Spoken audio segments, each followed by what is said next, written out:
નમસ્કાર દર્શક મિત્રો, સપ્તાહના અંતિમ જીટીપીએલ જૂનાગઢ ન્યૂઝમાં આપનું સ્વાગત છે। આજનો દિવસ રાષ્ટ્રીય બાલિકા દિવસ તરીકે આપણે ઉજવીએ છીએ।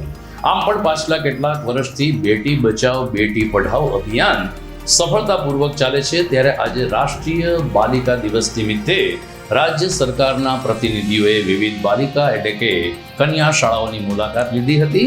બાલિકાઓને મળતું શિક્ષણ, સ્વાસ્થ્ય, ગુણવત્તા વગેરેની ચકાસણી કરીને રાષ્ટ્રીય બાલિકા દિવસની ઉજવણીમાં પદાધિકારીઓએ ભાગ લીધો હતો। શુભેચ્છા। જોઈએ આજના મુખ્ય સમાચાર।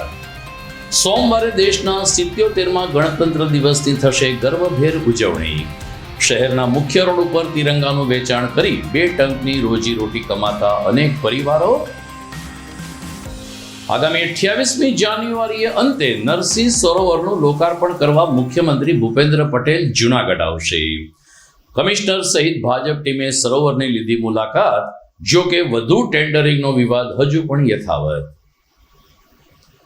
સરદાર બાગમાં જૂનાગઢના હેરિટેજ સ્થાપત્યોને પેપર ઉપર ચિત્ર સ્વરૂપે રજૂ કરતા નામી અનામી ચિત્રકારો ગિરનાર કલા ગ્રુપ દ્વારા આવતીકાલે રૂપાયતન ખાતે યોજાશે ચિત્ર પ્રદર્શન। અને જૂનાગઢની જેન્સી કાનાબાર ટેનિસ વિશ્વની પ્રતિષ્ઠિત એવી ઓસ્ટ્રેલિયન ઓપન માટે ક્વોલિફાઈ હાલ મેલબોર્ન ખાતે પહોંચી છે। જેન્સી વિમ્બલ્ડન જુનિયરમાં પણ કર્યો હતો શાનદાર દેખાવ। આ તમામ સમાચાર આપણે વિગતવાર જોઈએ તે પહેલા લઈએ એક બ્રેક।